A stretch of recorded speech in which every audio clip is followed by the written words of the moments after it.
Good evening, ladies and gentlemen, and welcome to the International Affairs Forum at Northwestern Michigan College.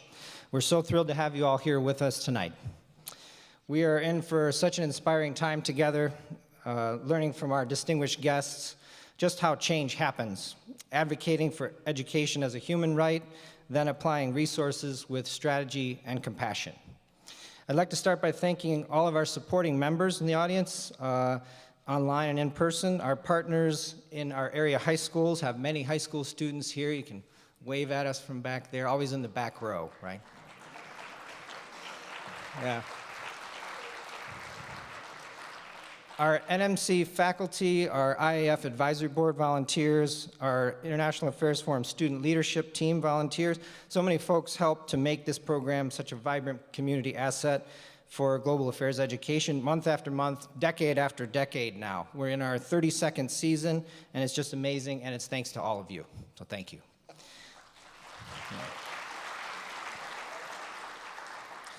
A big thank you to our satellite partners in Leland at the Old Art Building and our friends from the Zonta Club of Rogers City. These folks are helping make IAF have an impact right across northern Michigan. You can wave at them right over there. There's a camera there. Yeah. Nice. It's a great crowd. That's a lot of hands waving tonight. Well, my name is Alex Tank. I have the privilege of serving as the director of the International Affairs Forum, and I get to help put together all these puzzle pieces and try to bring them together in a way that brings value and meaningful engagement for everyone involved. And it's my great honor.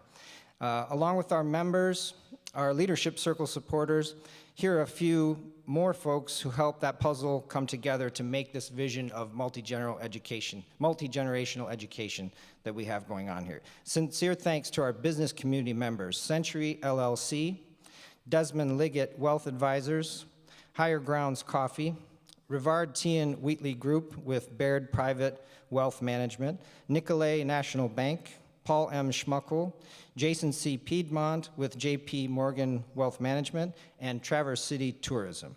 So give a round for them, please. Thank you. If you know other business folks in town would be interested in joining that auspicious group, you can come find one of us. That support is vital, and we appreciate it very much. And you might notice a bit of a new look here on stage, and we can all thank our new friends for the most comfortable loan agreement that you'll ever sign up for. It's very generous of them, and they know their staging very well. A warm thank you to Golden Fowler Home Furnishings.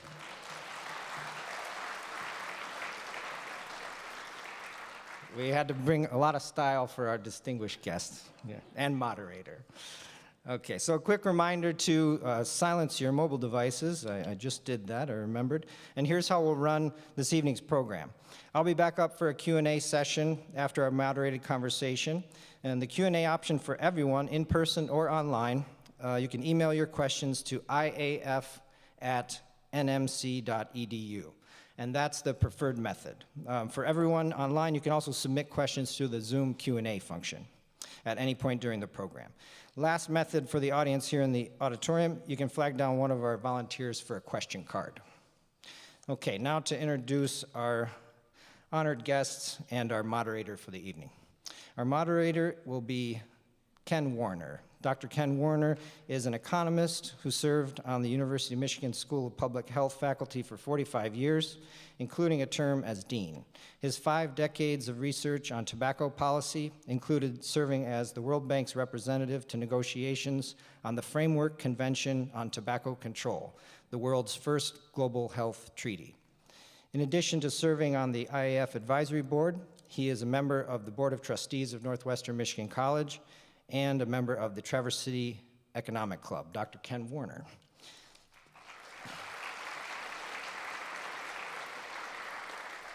And now to introduce our distinguished guest speakers for this evening. We are very honored to have with us Ziauddin Yousafzai. He's a co-founder and board member of Malala Fund. He is the father of Nobel Peace Prize laureate Malala Yousafzai. For many years, Ziauddin served as a teacher and school administrator in his home country of Pakistan. With Malala Fund, he advocates for every girl's right to 12 years of free, safe, quality education. His first book, Let Her Fly, is on parenthood and fighting for equality. Ziauddin Yousafzai.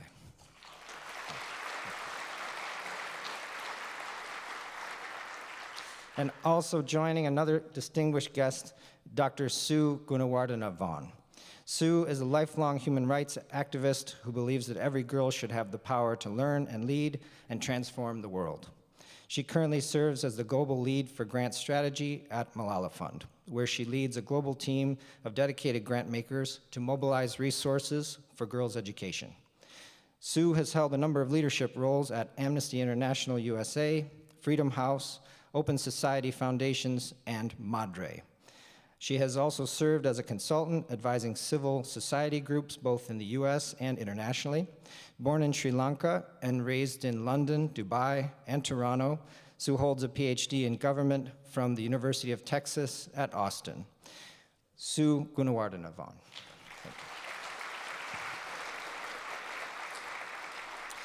We are deeply, deeply honored to have these three folks with us, so please give a warm International Affairs Forum welcome to Zia, Sue, and Ken.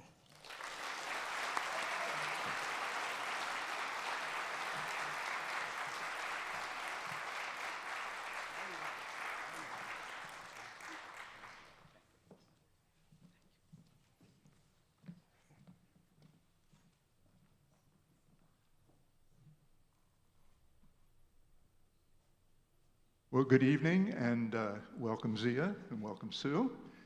What Alex didn't tell you is that we are very lucky to have these people here tonight. We are very lucky simply because they have a lot to say to us that we're going to want to hear, but also because the air traffic controller situation, combined with the Chicago snow, made their travel virtually unbelievable. I believe, Zia, you had 2 flights canceled, and they were canceled while he was at the airport after waiting a couple of hours for each of them. He was supposed to get in on Monday evening, and instead he caught a flight at 6 a.m. on Tuesday, and then got to Chicago and had to drive from Chicago for 6 hours to get here.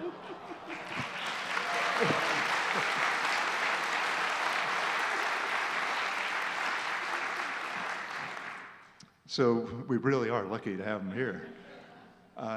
Before we get into the actual discussion here, I want to tell you a little bit how I'm set that up. But I just want to say that when I started my education as an economist, I learned very early on that the level of education of girls and women in a society is one of the most significant determinants of the economic development of that country and the health of that country, and in particularly the children's health. That obviously got me interested in something that I've never lost an interest in. We're going to learn as we go through the evening here about several countries in this world in which the state of girls' education is frankly appalling. And that sounds terrible, it is terrible, but the situation is not hopeless. And Sue will help us to understand the nature of the problems and what can be done about them. But first I want to talk with Zia a bit about his background and Malala's. They're both fascinating stories, but I want to say Malala just didn't come out of nowhere. It took a very visionary and frankly gutsy father who was willing to challenge centuries of tradition in his poor rural county in the Swat Valley, right? Yes. And this is really pretty impressive. So with that, I want to get my questions out here, and we can get started. And I'm going to talk first to Zia for a fair while, and then turn to Sue.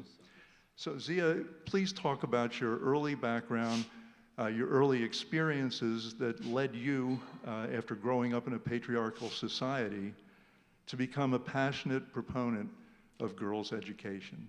Yeah, thank you.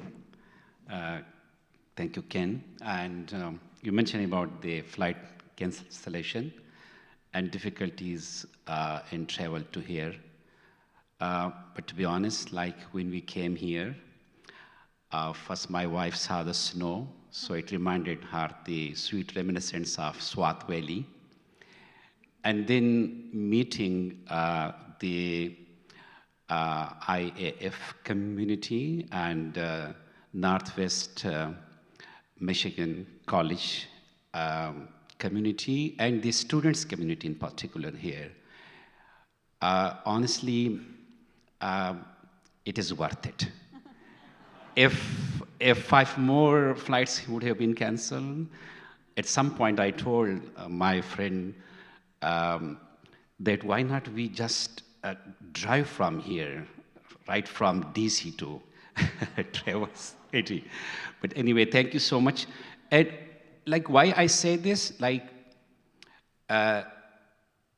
luckily IAF and NMC and all of you, the businessmen and the bankers and the community at large, the way you have created this community for decades here, and the vibrancy and the collectivism and believing in the transformative power of education and believing in public dialogue, it's an example, really. It inspires me so much. So thank you so much to everyone here in this room. Thank you. Thank you for being that community. You asked me about like my background. I mean, I always tell that first Malala was my daughter and now I'm her father. So I'm known as Malala's father and I'm really so proud of it. So I grew up in a small village in the northwest of Pakistan and I had 5 sisters. And I could see 2 sets of parenthood under the same roof because it was strictly patriarchal society and I belonged to a patriarchal family. Like I had milk cream with my breakfast. My sisters could not have that. I had more pair of shoes and better clothes. My sisters did not have that. And the worst discrimination that my 5 sisters went through was deprivation from education. While I was following my dreams in a classroom, in a school, they were staying at home because girls' education was not a social norm at that time, even boys' education. And I won't blame my parents for that because patriarchal societies have patriarchal governments. There were schools for boys, but hardly any school for girls. But I also could see that my parents had like hundreds of dreams for this one boy. They wanted to make me everything, like doctor, influential person, wealthy person, and so many other things. But for the 5 sisters, their only dream was to get them married as early as possible. So I had seen that discrimination, that how a girl life is decided as she is born. And so many women die, and they come to this world, and they die as if they were never born. Their life ends, like their active life ends after age 12. Like when they enter their teen, they disappear. So that is the background of my early life, and I could see that discrimination. And what changed me was education. Like education changed me and transformed me into the kind of person that I became in my life. And it gave me the beautiful values of equality, compassion, love, respect. And I became a staunch believer of education, and particularly girls' education. So that's my background. So thank you. And you yourself became an educator. You established a school. And that school had a quality that not all schools had. In the lower grades, it was a mix of boys and girls. And that was not necessarily the norm, as I understand it, at that time. So please tell us about what led to your career in education, and also you've been telling us some anecdotes over the last 24 hours about how you actually built the school, developed it, paid for it. I think that our folks out here would enjoy hearing some of that. Yeah, so what happened, like my parents and my brother, elder brother had different dreams for me, but I was too much about education because education has transformed my own life, so I believed that it can change anyone's life. So I started a school in 1994 in Mingora in Swat Valley, and I started from 3 students. And I think my wife, Torpeka Yousafzai, who is here, would you like to stand that people may see you, please? Torpeka is here.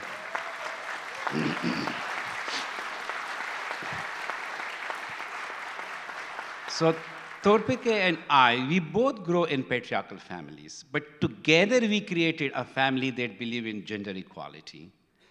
And when I started the school from 3 children, so we had a lot of hardships in the beginning.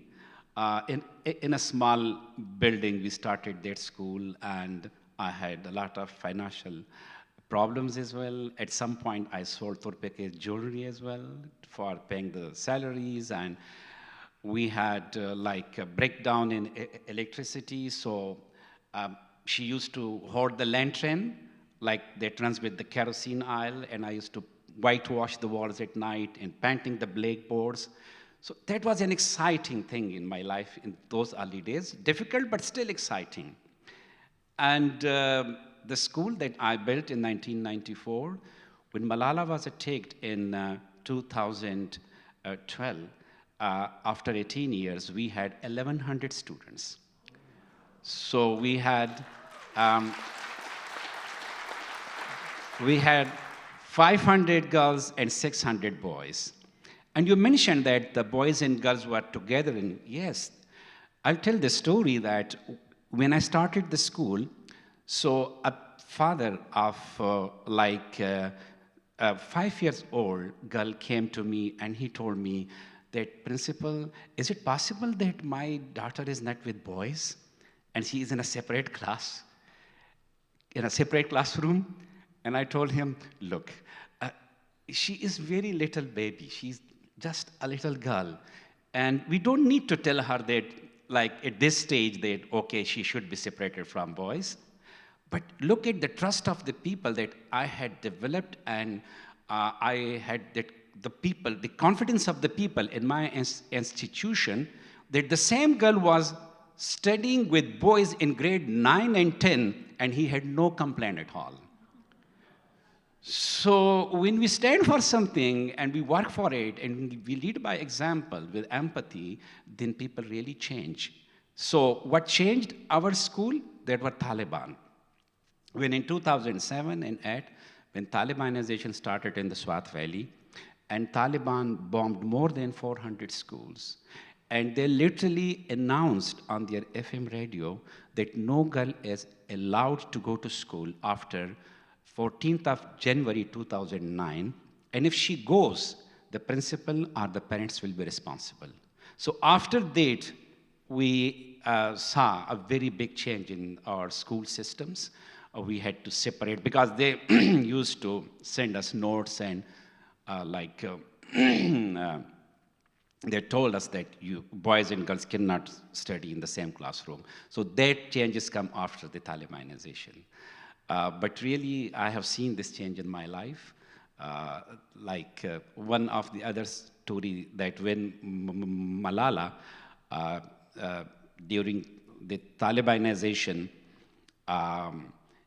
as I spoke for the right of education, so in our family, like father, like daughter, she was also speaking at the age of 11 and 12.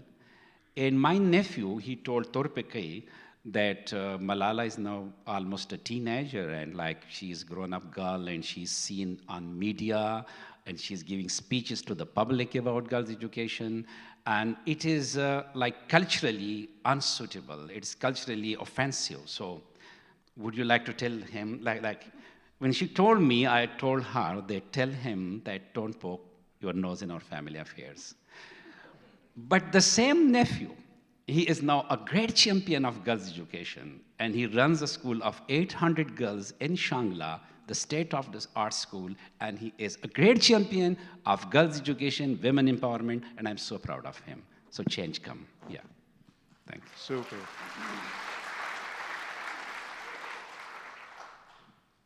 So I think everybody is aware here that from the day she was born, you treated Malala differently than other fathers treated their daughters. And I guess I'm still surprised. I understand the cultural issue and the challenge that that posed, but there were almost no other fathers who were willing to do what you were doing, willing to take up the cause of girls' education. They were all basically afraid to do so, afraid to violate the cultural norms. Is that a fair way to put it? There are great fathers in our communities as well, but they are, I should call them passive reformers. They support their daughters, but to the extent that they should get education and then they should do a job in a hospital or in a school, but really believing in a girl, like that she should be herself. She has the right to choose her future, to learn and choose her future, and to do what she wants in her life with full freedom like a boy does. We hardly find so many fathers like that. So for me, like even when Malala was not born, I had a name for her. And the name was Malala. And Malala of Mewand was the famous Pashtun Afghan legendary heroine who in the Second Anglo-Afghan War, while the Afghan Pashtun freedom fighters were fleeing from the battlefield, this young girl at 17 years old, she climbed up a hill and she raised her voice. And she taunted the fighters to come back, and they had to fight for the freedom.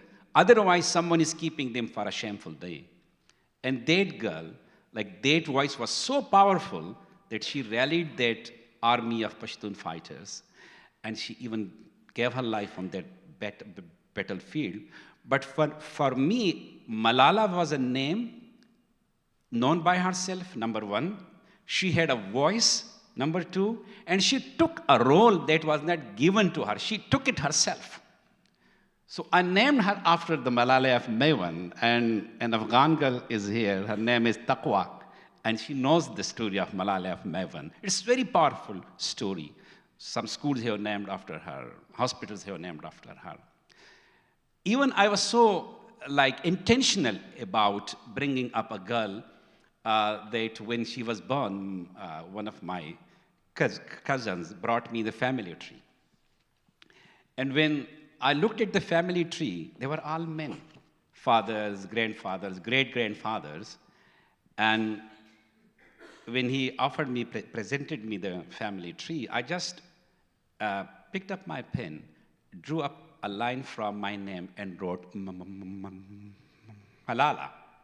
And he had this grimace on his face that looking at me that how this crazy man is entering a girl name and a family tree, which is a Pashtun family? Impossible. But I meant it. So that is how, right from the day one, when she was born, Turpeke is here.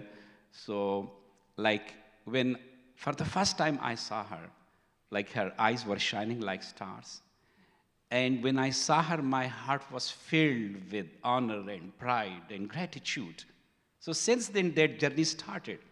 And then a little girl, what was different in my parenthood was that I was a good listener. I listened to her very carefully, what is she saying? I appreciated small things.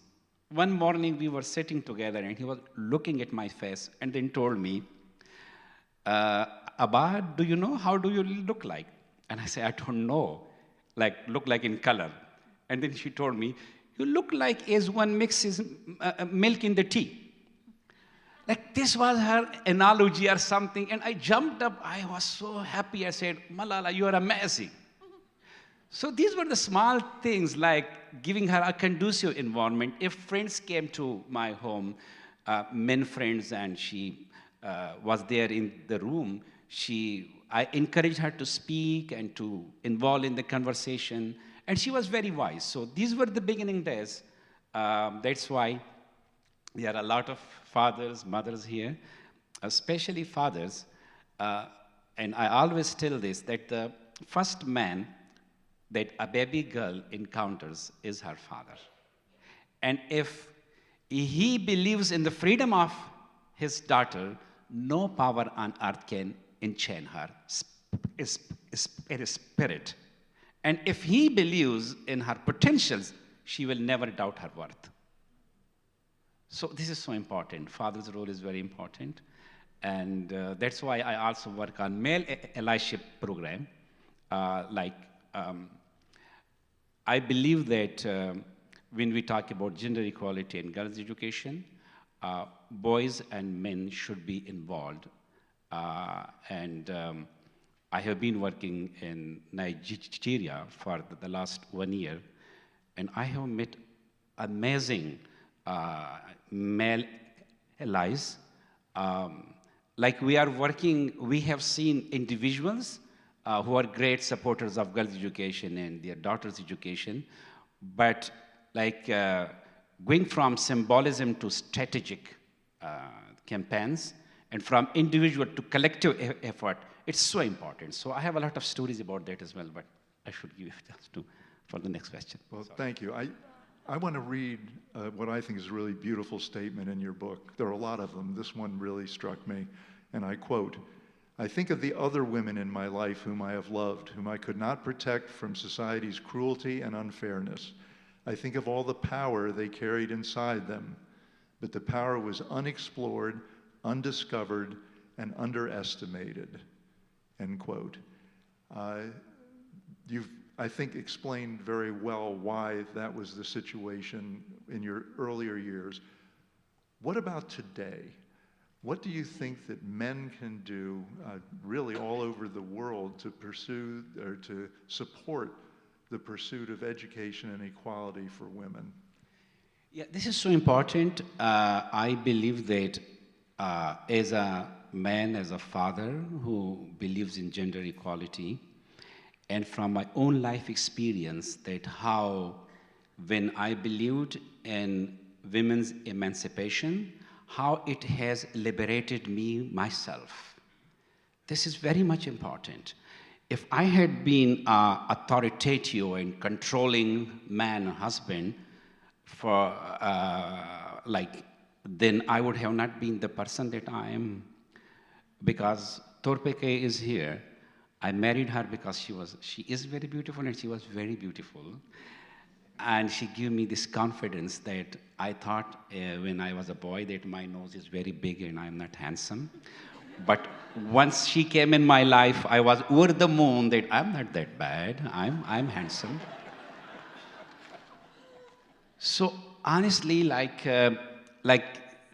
we together, I have this, from my own life story, I can see that how important men role is. And I believe that gender equality needs men and boys need gender equality.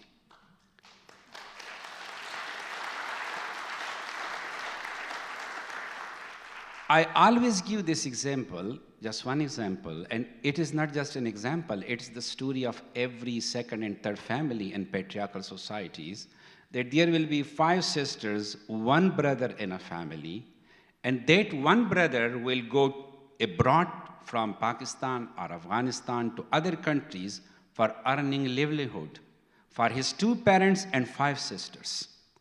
Why? Because they have these social norms and taboos that the sister should stay in home.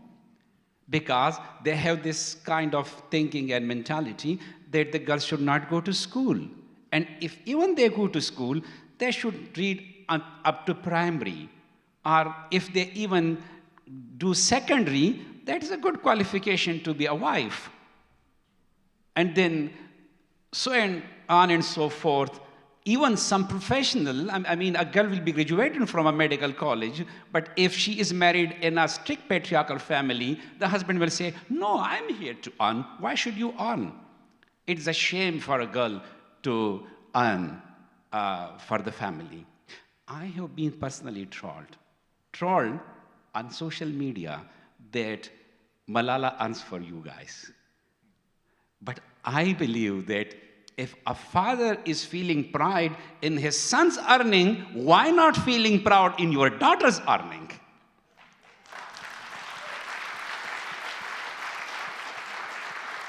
So really, men are suffering when they have these state of mentality that they don't believe in gender equality, women's empowerment. But how should we do? How can we bring this change? I think the first thing is that we should have this conversation.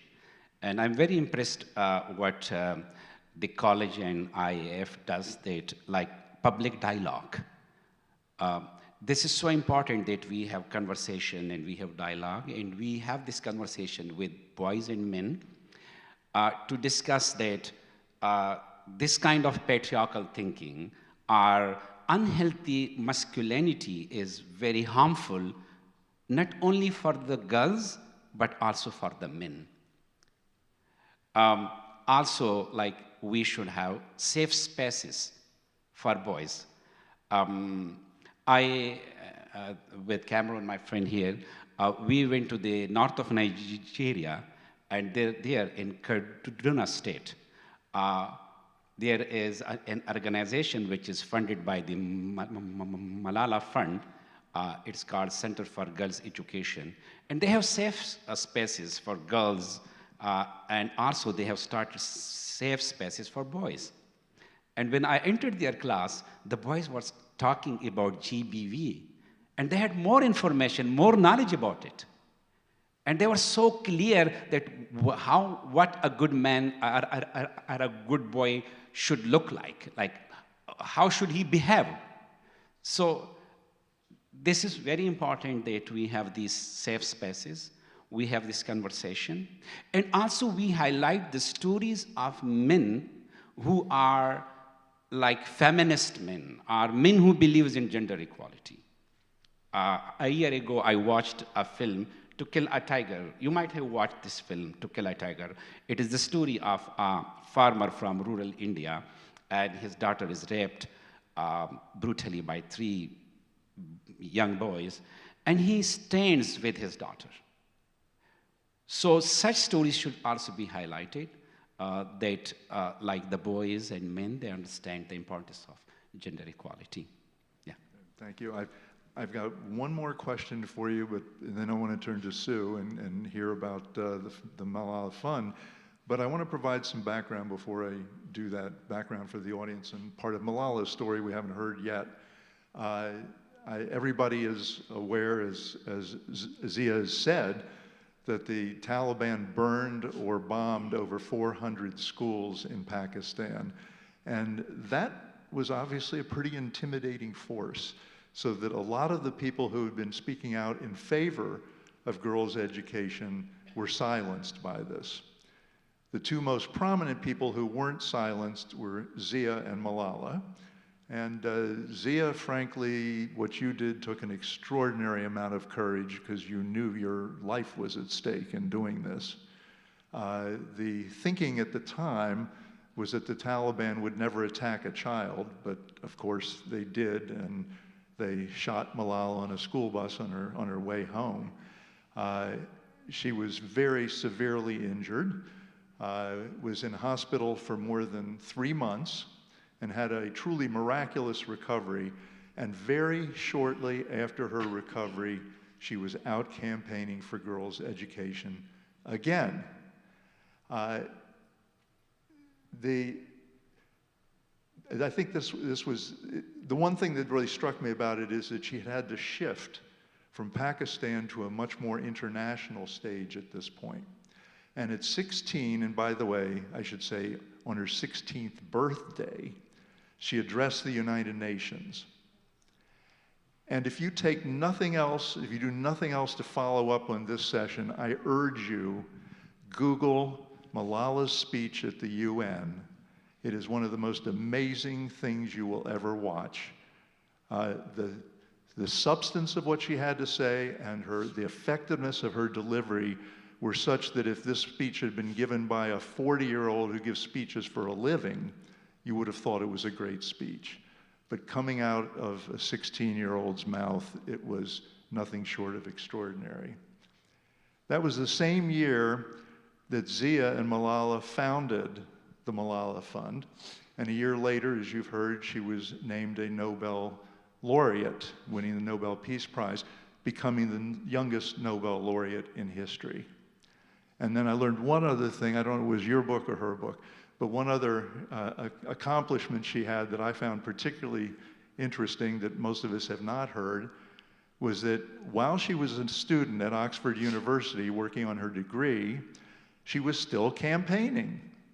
She was outward. You know, most students, they're focusing like 100% on school, well, a few other social activities and things, but they're basically focusing on their studies, and she's got two jobs.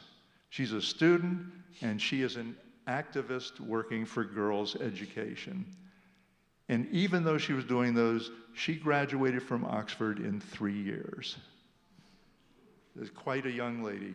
But I'd just like you to take a few minutes, Zia, to talk about what motivated the development of the fund and what you see as its major accomplishments to date. Yeah, so you told a little bit the story of SWAT and Taliban. So, I mean, Sue will also highlight Malala Fund's work. Basically, as you mentioned, when Taliban banned girls' education in 2007, 8, and 9, so it was scary to speak against the Taliban, but it was scarier not to speak against them. And that was the reason that we had to stand up for the right of education. And it helped, like our voice, Malala's voice spread like a crescendo in the whole country. Her voice was heard by the people in power, and she became a big name. So especially I will tell to the young people in this room that when your rights are violated, you should be the first person to speak up. Usually we leave it to others because when Taliban banned girls' education, I was speaking as well, a few other people, but Malala's voice was the most powerful voice. And Taliban could not tolerate this one girl with a book and a voice. And they wanted to finish her life, and then you know the story. But Malala's and my mission was to be educators and to work for girls and boys locally to have an access to education. That was our mission. That was our first choice, to be local activists for education in the Swat Valley. I never dreamt in the wildest of my dreams to be in Washington or in London or in Michigan. Our first dream was to be activists for education locally in the Swat Valley. So when Malala was attacked and we came to Birmingham, it was Malala that she decided, and she stood back on that, as you mentioned about her UN speech, she stood back on that podium and she said that one child, one teacher, one book, and one pen can change the world. So we resumed together, but she led it. Like I was a leader in the Swat Valley, she was one of my followers, but in the new life after this tragic attack on her, she was the leader, and I'm one of her millions of followers and supporters. So the Malala Fund, we are so proud of our work so far. We established the fund in 2013, and it has been working in 10 countries until 2025. And we have invested millions of dollars in girls' education in countries like Afghanistan, India, Tanzania, Ethiopia, Brazil, Pakistan, if I forget some names. But Malala Fund's vision and goal is to see every girl access to school and her right to complete education, at least 12 years of free, safe, and quality education. And there are 120 million out-of-school girls. So right now we are working in Nigeria, Pakistan, Ethiopia, Tanzania, Brazil, and Afghanistan especially. I'll mention Afghanistan in particular. And why we work in these countries? Because the number of out-of-school girls is highest in these countries. Only on secondary level, 5 million girls are out of school in Nigeria, 6 million are out of school in Pakistan, and millions are in these other countries. And I must mention about Afghanistan here. Malala Fund is championing the cause and work for Afghan girls' education. And we had been working with so many great local champions in Afghanistan until 15 of August 2021, when Taliban occupied Afghanistan. And we had invested a lot of money on Afghan champions, with Afghan champions on girls' education. But after the Taliban, everything changed. Now in Afghanistan, it's like girls who are grade 6 are not allowed to go to school. Women are not allowed to do work, any kind of work. Women are not allowed to go to public places, even with brothers and husbands and sons. They are weed from top to toe, and even their voice has been declared as, it has been prohibited for men. So this is extreme discrimination, and the Afghan women rights activists and like the legal experts of human rights, they call it gender apartheid. So right now, the system that has been imposed by the Taliban in Afghanistan is gender apartheid. So Malala Fund is working on two important things. Number one, it's working on online education, secret schools, but it is also supporting the campaign of gender apartheid, that it should be codified as a crime against humanity. So that is our work, like major things. Yeah, thank you.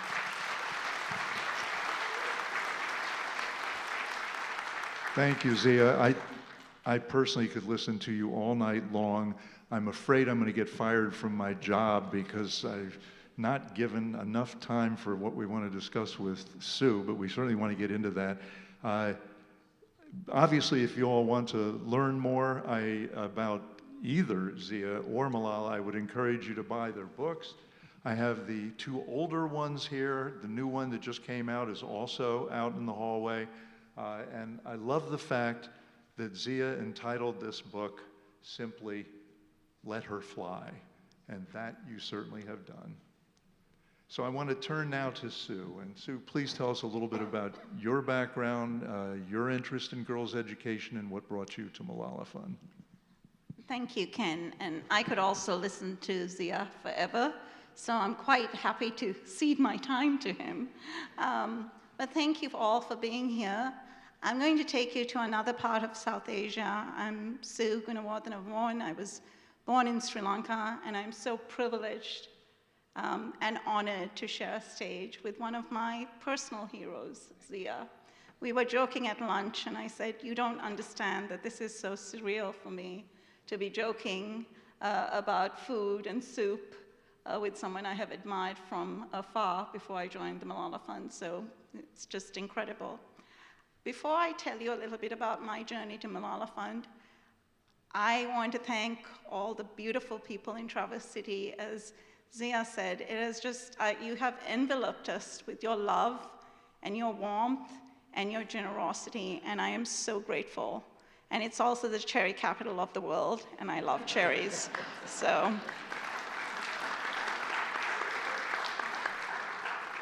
As some of the students know from a session that I did yesterday, I don't like speaking as much as I like being really interactive with my students and with my audience. So I'm going to turn to you now before I answer the question that Ken posed to me, which is relevant to Ken's question. And I want to ask you to raise your hands if you have attained more education than your parents. Please raise your hands. Wonderful.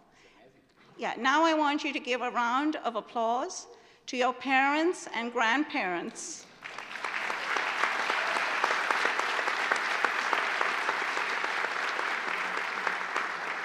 See, that's a sneaky thing I do. Zia always gets applause, so this is my way of getting applause. I want to tell you about my father, who was the first feminist that I met, and my parents. And I said I was born in Sri Lanka. There's a saying that goes around in parenting circles, some of you might have heard it. From the moment you were born, you became the sun to my planet.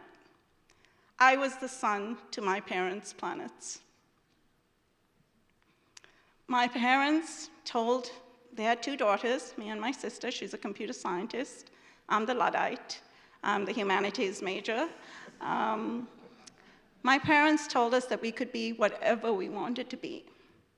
And I have such gratitude for fathers who allow their daughters to write their own stories, to dream huge dreams. I came to the United States as an undergraduate student to Missouri, so I'm very familiar with casseroles and covered dishes.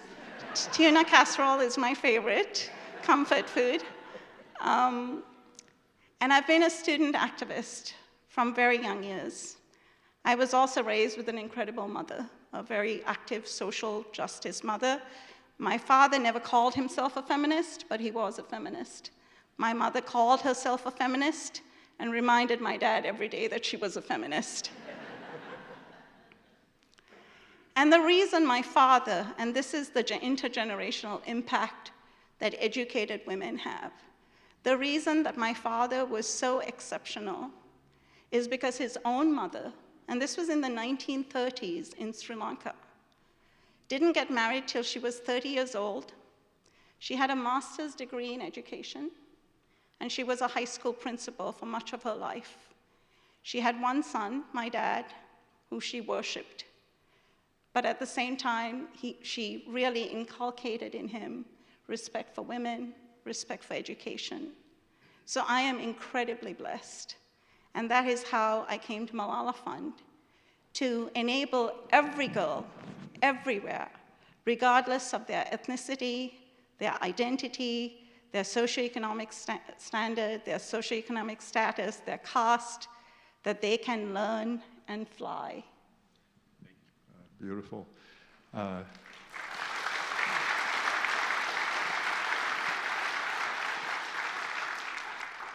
So we've been talking about the issue of girls' education as, in very general terms.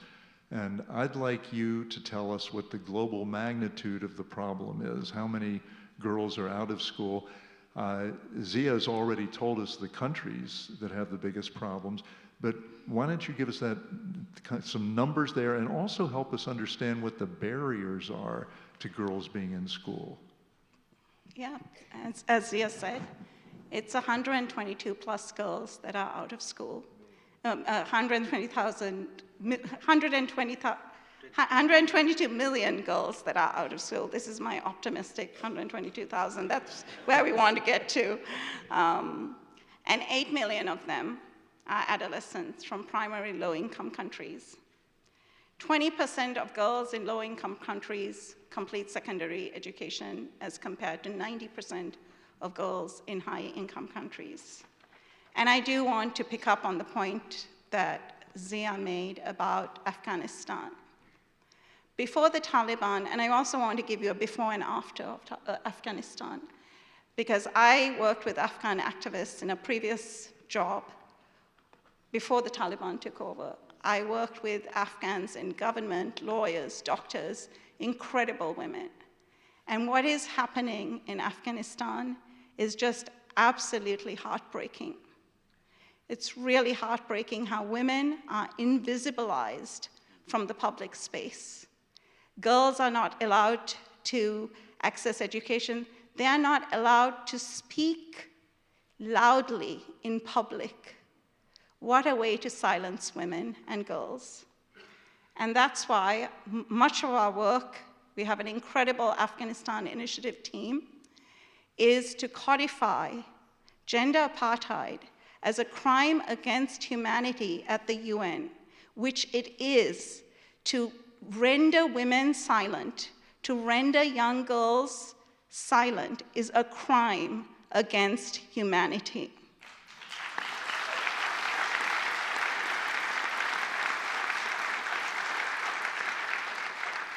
While the situation in Afghanistan is quite dire, other countries have huge out-of-population schoolgirls as well. We see this mainly in sub-Saharan Africa, where we have 3 countries where we work: in Ethiopia, in Nigeria, and in Tanzania. And in all of those countries, girls are not allowed to go to school for a number of reasons. In Tanzania and Nigeria, it's because of early marriage. Pregnant girls cannot go back to school, mothers cannot go to school, married girls cannot go to school, all of those reasons. In Ethiopia, which has had conflict and civil war for a long time, the school infrastructure is so devastating that girls' education is disrupted almost continuously. And when there are resources, they're saved for the boys. In Brazil, Brazil is an outlier country for us because we work in low-income countries. Brazil is a mid-income country. But the reason we work in Brazil is because Malala is a rock star in Brazil. They love Malala. They absolutely love Malala. She is a rock star, and I kid you not. I can show you photographs of, she appears, and it's just like throngs of girls and boys and young women who want her autograph and her photograph. And she has such a powerful voice with the government there that we are working to make sure that Afro-descendant girls have access to education. And that's another thing that I want to emphasize with who has access to education even in the countries that we work in. It's rural girls. It's marginalized girls. It's girls who come from very disadvantaged backgrounds. And those are the girls who need our support the most. They're incredible, they're smart, they need resources, and we try to amplify their voices. And to your question, Ken, about the barriers, it's poverty.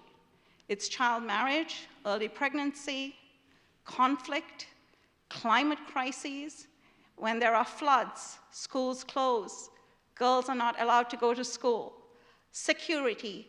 One of the things that we're working in Pakistan is to have safe passage to schools so that girls can safely go, because they have sometimes to go 10 miles, 20 miles to access a school. And there are, like in Afghanistan, there are very draconian legal restraints and policies that prevent girls from going to school. So these are all the barriers, and they work in tandem. And the kind of multiplier effect of these barriers makes it almost impossible for certain girls in certain communities to access education, which I want to remind everyone, it is their fundamental human right to have access to education.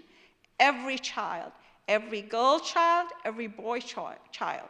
It is mandated in the UDHR that there is a right to education.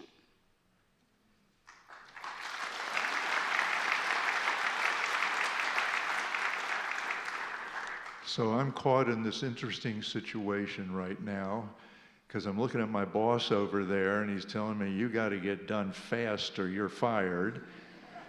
And I'm hearing a lot of enthusiasm in the audience for what they're listening to. So I think I'm going to skip several of the questions that I was going to ask you and maybe conclude here with telling us a little bit about what the Malala Fund is doing to address these problems. How is it working? And you can talk about some of your fellow NGOs or Sure. whatever. Yeah. So Malala Fund is an adolescent now. It is 13 years old, right, Zia? It's entering its teenage years. We were a baby and a child, and now we're an adolescent. We recently went through a strategic plan renewal, and our goal is to focus on policy advocacy. And the reason we focus on policy advocacy rather than direct services is you can buy a community 1,000 books, but if you force a government or you demand that your government passes a law that guarantees free textbooks to a province, to a municipality, that's millions of girls who get those books. So the work, our work, and I'm going to talk about 2 pillars of our work. We work on the fundamental right to education, in the case of our campaign on gender apartheid in Afghanistan. And I also want to acknowledge that there are several members of the Afghan community, including our wonderful Afghan student, Taqwa, who can tell you more about their country and what's happening there. And I have so much solidarity as someone who's from South Asia, Taqwa, and it's really devastating for me personally. Our work, as I said, is in 2 pillars, rights and resourcing, and we work on 4 main areas.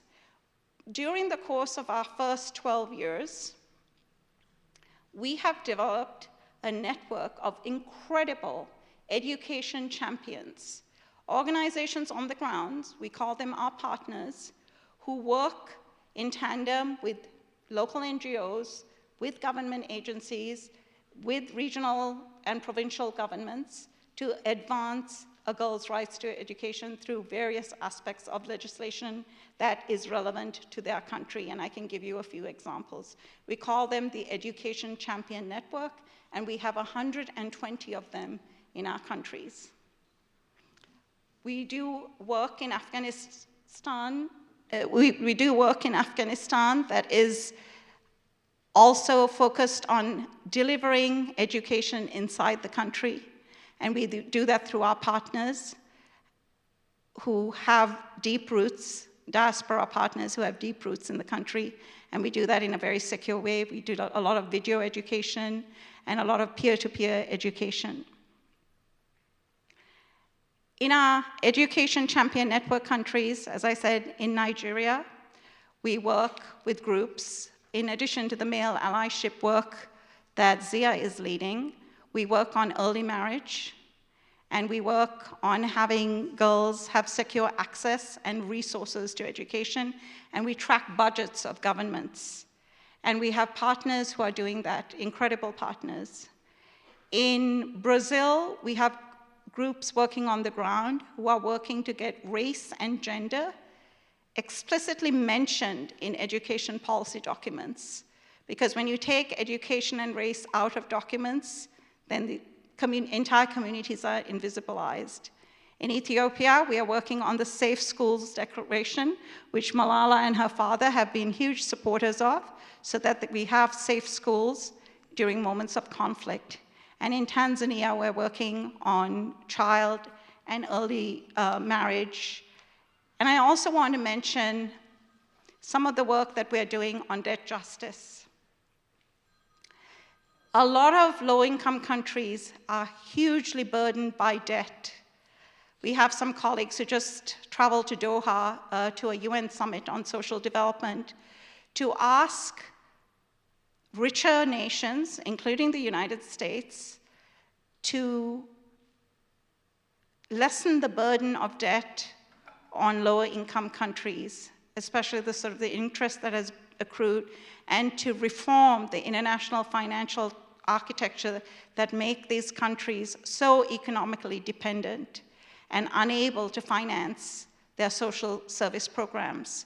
And we're making the case that once you unlock those resources, you can actually put those resources into educating girls. And the thing I want to say about educating girls, it is a right, but it is a smart investment. We lose, and this is an economist who said this, not me, we lose $15 to $30 trillion globally in income, in resources, in assets by not educating girls. That is an incredible loss to our communities, to our countries, to us as a global community. So educating girls has a multiplier effect. And I know we are out of time, and I'm happy to talk to people after and go into details. I can talk about this forever, so I will stop now. Thank you very much, both of you.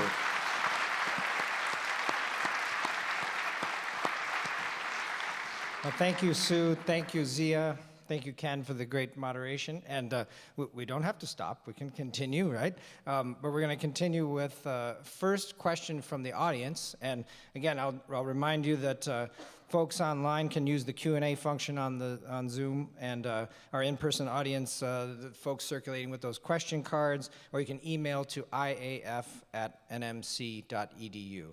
So the first question, I would like to invite one of our students here, part of the Afghan community. Her name is Taqwa Totakhel, and I will give the microphone to Taqwa. Hi, everyone, and good evening. My name is Taqwa Totakhel, and I'm the oldest child of fourth family that arrived from Afghanistan in here. We arrived 4 years ago on August 2021, only one day before the Taliban took over the country. I spoke almost no English when I arrived, and I worked very hard to graduate high school with honor and award. I'm studying to become a doctor. My goal is not only to become a doctor, that I choose the hardest major, but my goal, and to work in hospitals, but my goal is to show what an Afghan girl can do in a society, or if she wants, for those who doesn't believe on us. In my comparison, my female cousin that's still back in home, and I was with them till 9th grade in Afghanistan, sitting in the same chair next to each other and spending lots of time in classes.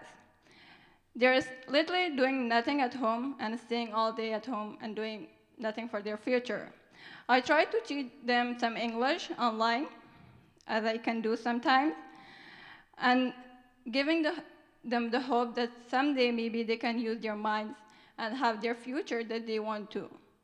As I'm able to do it here in the United States. It's a very bad situation back home, not just for the girls, but it's very serious, dangerous future is looking for Afghanistan if the girl is out of the school. My question concerns the queer thinking behind the Taliban thinking. Most of the Taliban received their Islamic education in madrasas, mostly in Pakistan or some in Afghanistan. Particularly in Pakistan, in Peshawar or Quetta. What are they being taught? Have they shaped their beliefs against the girl education? Because Islam is not against girl education. And is there anything that we can do to change their minds? Thank you, Taqwa. I wish we could change their minds. Yeah, thank you, Taqwa, for supporting girls back in Afghanistan and keeping their hope alive. This is so important. You asked about that most of the Taliban who are ruling now in Afghanistan, they were educated in madrasas in Pakistan. And in Afghanistan as well. The Taliban who occupied Afghanistan in 1995 until 2001. So they are the same Taliban. And the ideology of Taliban is extremely narrow. I will not call it as Islamic ideology, it is Talibanic ideology. It is Taliban's own ideology. Because they are using it for grabbing power and maintaining power. That's all. There are almost 1.8 or 2 billion Muslims in the world. And all of these Muslims, they might have a separate education for girls, most of them, but they are not against girls' education, number one. Also, I have seen, for the last 4.5 years, is there is ban on girls' education in Afghanistan. Muslim intellectuals, imams, muftis, they have given their fatwa. Fatwa means a verdict. That, like, in one of these conferences that we participated, Malala gave a keynote speech, and it held in January this year. And it was a big conference by the Muslim World League. It is a Saudi Arabia-based organization, and they hold this conference in Islamabad, and they had the representatives from all Muslim countries, and they collectively give a verdict. Number one, that education is a right as it is for girls, a similar right. I mean, boys and girls have similar right to education. And this right should be given to them unconditional without any restrictions. And lastly, a group who ban them from education is un-Islamic. So my simple answer is that this is their extreme ideology. We disown them. And the Muslim world, the Muslim leaders should come forward, and they should publicly say, like, they should pressurize Taliban and they should disown them, which is not happening. I mean, some people do, but so many are apologetic. But this is our responsibility as a Muslim to defend our faith and defend the right of girls to education and women to work. So thank you.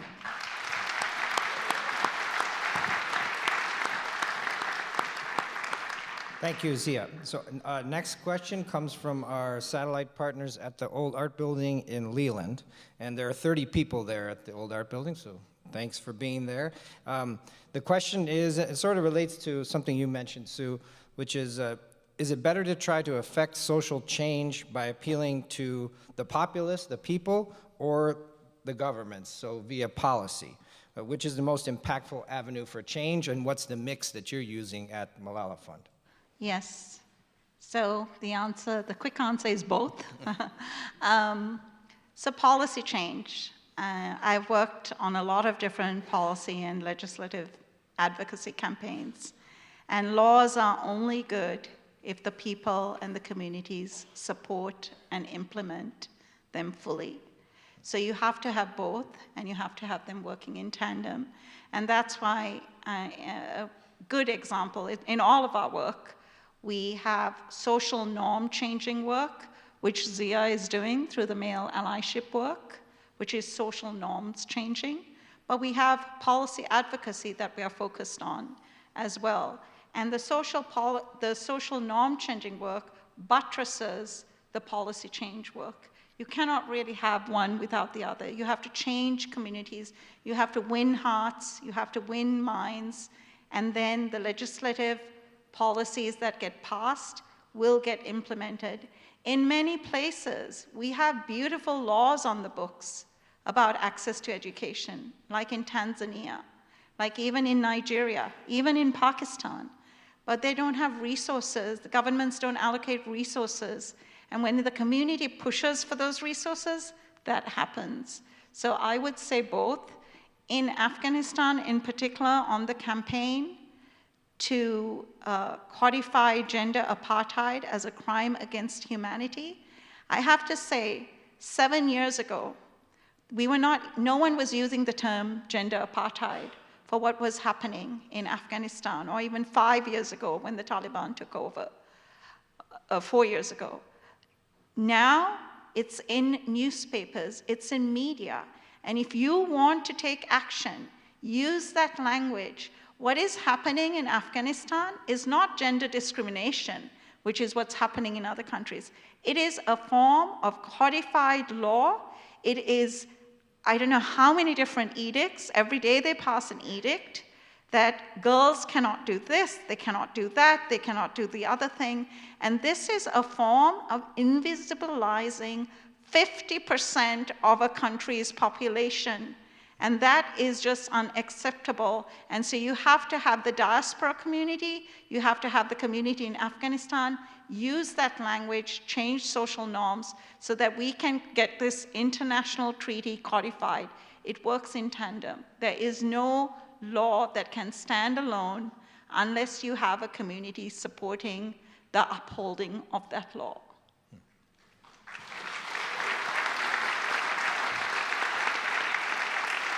Thank you, Sue. The next question comes from the in-person audience here, and a question that lots of people think of in terms of development work around the world, and it's how have recent U.S. policy changes impacted the work of the Malala Fund?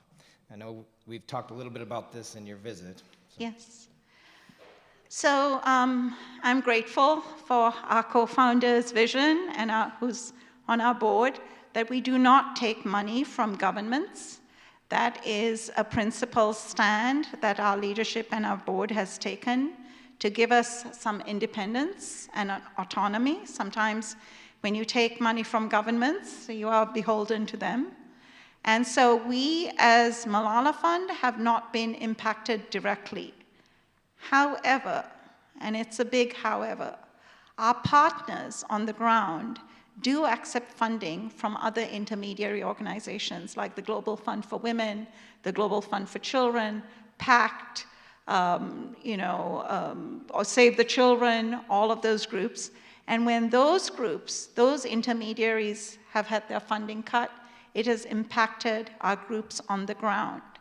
But what we are doing at Malala Fund, and this predates the USAID cuts, what we did with our strategy. I'm not originally a grant maker, I was an activist. But before I came to Malala Fund, I spent 10 years at a grant-making foundation, and I learned the craft of grant-making. And I learned the craft of trust-based philanthropy, which is trusting our partners, which is giving them the flexibility, which is amplifying their voice, which is taking our lead from them. And so with my team, they have to give 3-year grants, flexible funding. Our partners decide how to use that funding. And in the wake of these cuts, what we have been trying to do is to address those gaps. That is what Malala Fund has been doing.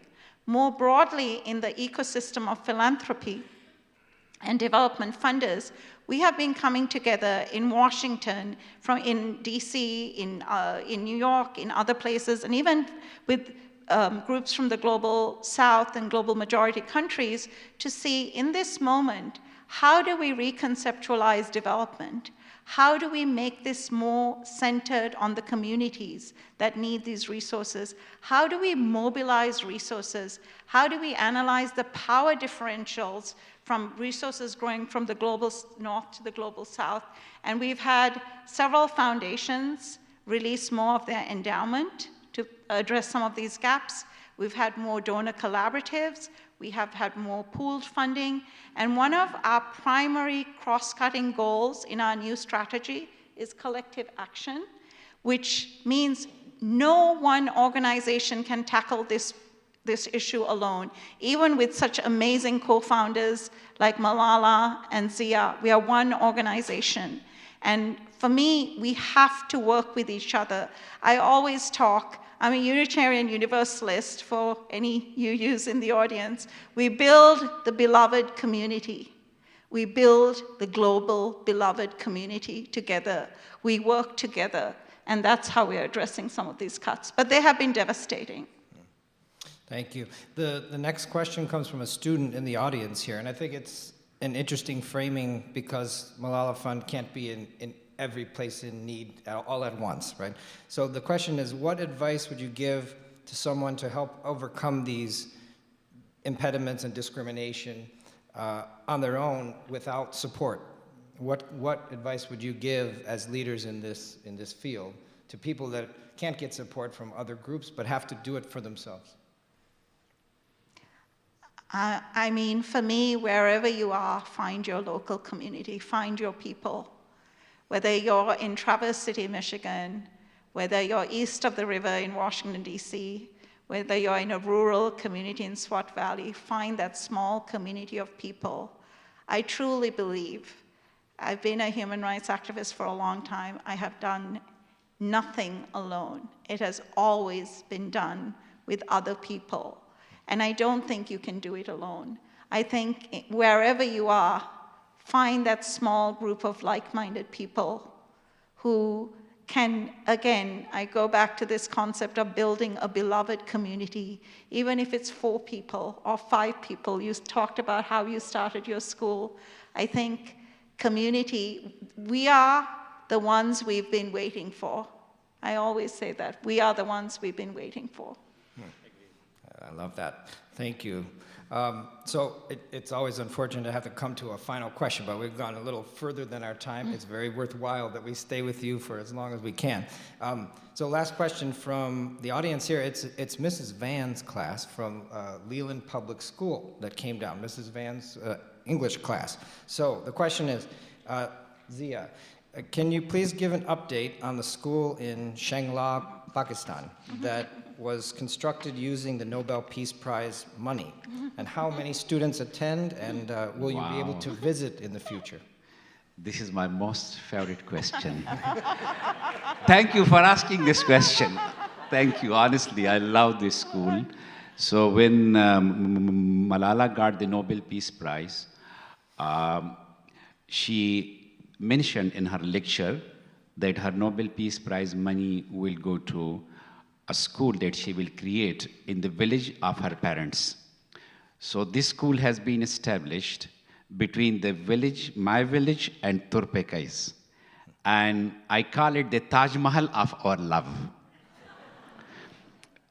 This school, it is in the state-of-art building, and it is giving quality education right now to 800 girls. And we will increase this number to 1,000 next year. And education is completely free, like no tuition fee.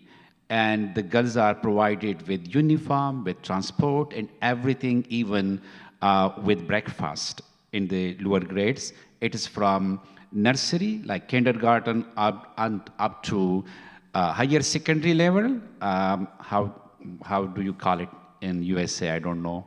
Like high school, yes. So it's high school education. And like when we talk about the power of, the transformative power of education, really, if you want to see that, go to Shangla. I'll give you 2-3 examples. Number one, when Torpeke went to Shangla, and so many women, even men, they came to welcome her. I was not with her on that tour. And they were so grateful for that school. And I mean, the mothers came and they told her that now we value our girls more than before, which should not happen. Like every person is valued, even with education or without education. But this is the reality, how they feel, that now the girls who were just taking care of other siblings are washing clothes, and that is not a bad thing, but these girls are now going to school, and they have the confidence.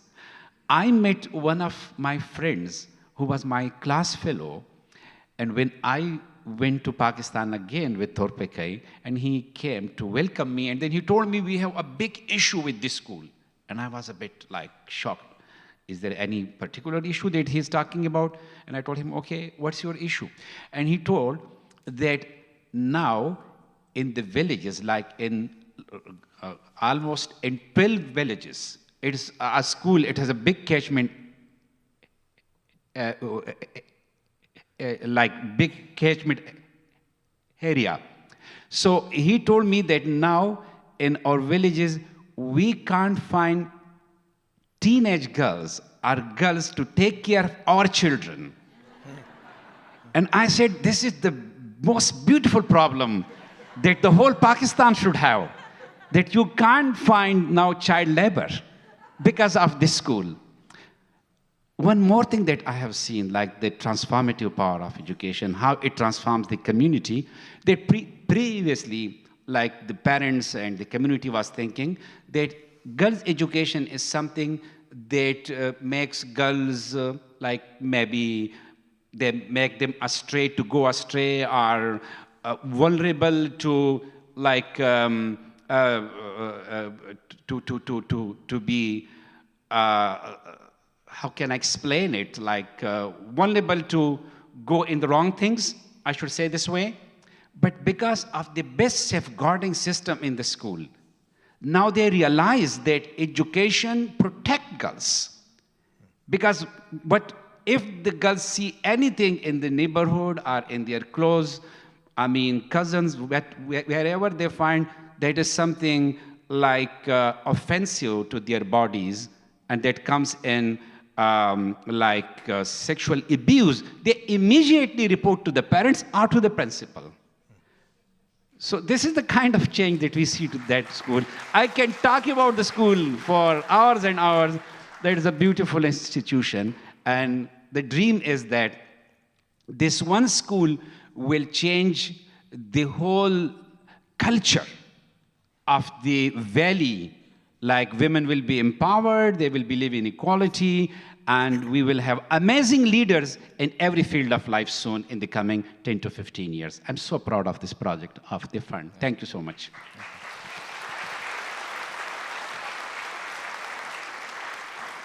Thank you, Zia, and thank you, Sue, and thank you, Ken. It's incredibly inspiring to hear you talk, and you could continue, and we would continue to listen, I can guarantee you. You've enlightened us all about this underappreciated international issue. It's of critical importance, and it's very inspiring what highly motivated, brilliant people like you are doing to address it. So I thank the Malala Fund and your partners in country for the incredible, important work that you're doing collectively. A reminder that Zia and Malala's books are available for purchase in the lobby there from our independent bookseller partner, Brilliant Books. So check them out. We'll have a brief photo session here on stage like we like to do. If the students want to come up, we can do a photo together. And then Zia and Sue will join folks for book signing and to talk about the work of Malala Fund in the lobby there. So be sure to linger on a little bit. Before that, I want to extend our thanks to all of you who support the International Affairs Forum. You are the ones who help this community asset thrive. And also a special thanks to, they probably don't want me to do this, but the team at Malala Fund that's here. There's a whole delegation here, and they have been integral in putting this event together. So I'd ask them to please rise and be recognized. Annie Chapin, Latoya Allen, and Cameron Ahmad.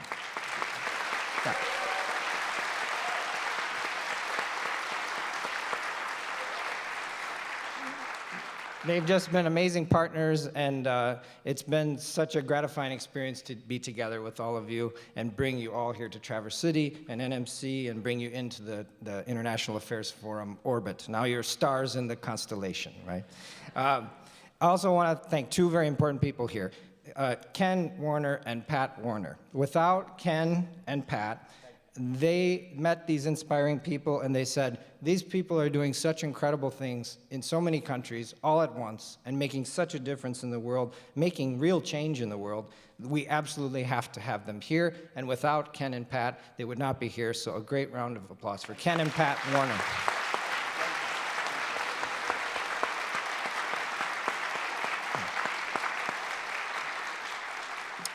Okay.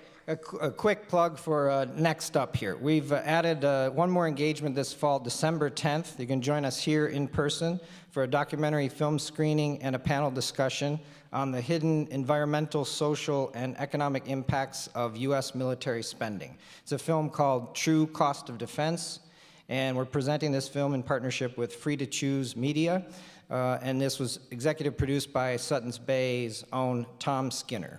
And we'll have a panel discussion after, including Jack Siegel, U.S. Consul General retired. He's featured in the film, along with Major General Mike Leonard, United States Marine Corps retired, also our advisory board co-chair, and Colonel Steve Briggs, U.S. Army retired, and Infantry Marine NCO Jacob Martindale, the leader of 22 to None. So don't miss that on December 10th, 6:30, coffee reception with coffee donated very generously by our partners at Higher Grounds.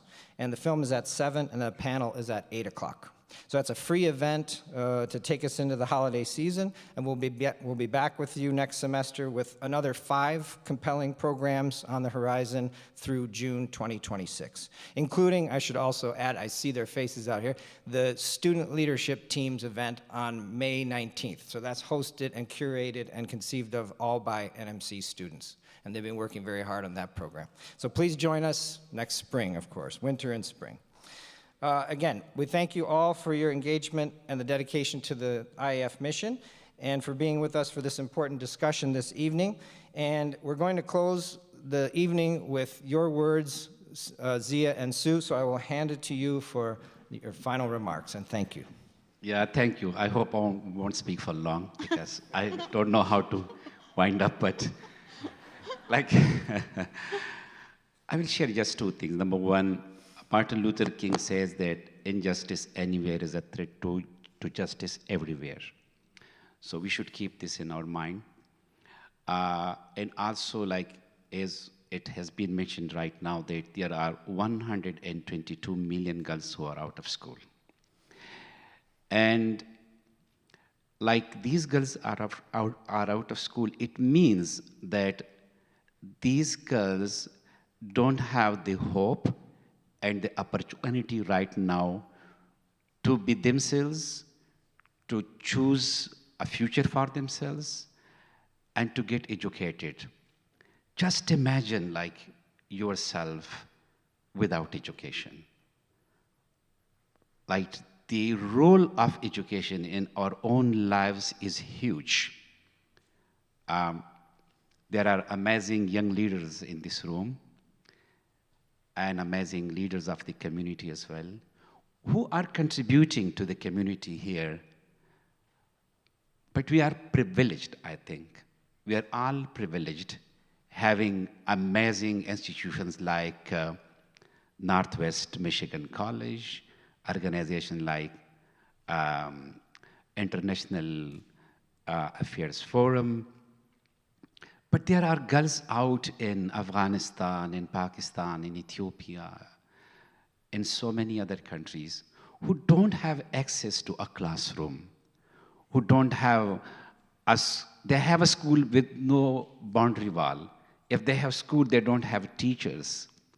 And they have a lot of issues to have an access to education. And as Dr. Su mentioned, there are systems which bar girls from going to school. So what I mean to say is that the real gratitude is to reach to those girls. Like if one girl, if she loses the opportunity to full-fledged life, and she really loses when she doesn't have access to education, I really feel pain in my heart. Why should she not be in school? So I will emphasize and insist that we all have a voice. And we should use our voice, not only locally, but also globally, wherever we see injustice, wherever we see discrimination, wherever we see people are not treated well and they are discriminated. And also, the true empathy and gratitude is that we invest in these girls, that they also have an opportunity to learn, to lead, and to have their life. And this, like girls' education, is a phenomena that it contributes to everything. It contributes to peace, to prosperity, to climate, to democracies. It is win-win for everyone. So let's be partners in this change for shaping girls' education for girls all over the world. Thank you so much.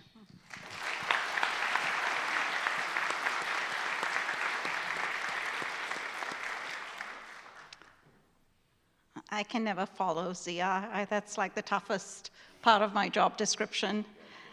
A father who raises his daughter to see her own strengths helps build a world where every girl knows she belongs at the center of her own story. That father is Zia. That father was my dad. And both Malala and I are such incredibly lucky daughters. Because when one girl learns, her family thrives, her community strengthens, her nation moves forward, and the world changes for all of us. Echoing everything Zia has said, a heartfelt thank you to Ken and Pat and Alex, a logistics extraordinaire, Alex, who I've been working with the last several months. Oh, thank you. to all the International Affairs Forum members for giving us this platform, and to the amazing young people and students, many of whom I met yesterday, several whom I will meet tomorrow. You are our future. You are our leaders, and we are looking forward to your leadership. At least I am, because I'm no longer a student activist.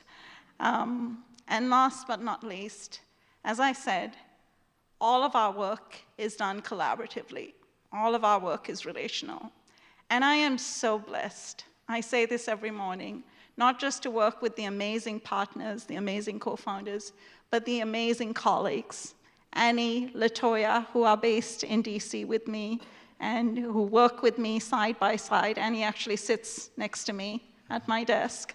And to Cameron, who I always joke with, but I really admire Cameron's presence, his advice on communications, and it's just been lovely to spend time with you guys.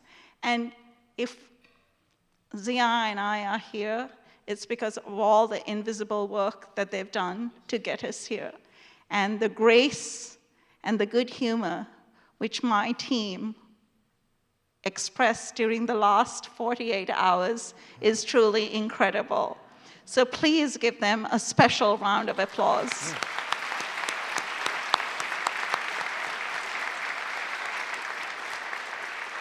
My final words, I promise my final words. Invest in girls, invest in community, invest in hope. Thank you, Traverse City. Your community is so beautiful. We have felt the warmth and the love that you have extended to us. We might not leave, and we actually might not leave because our flights might not leave. But thank you from the bottom of my heart. It has really been such a pleasure.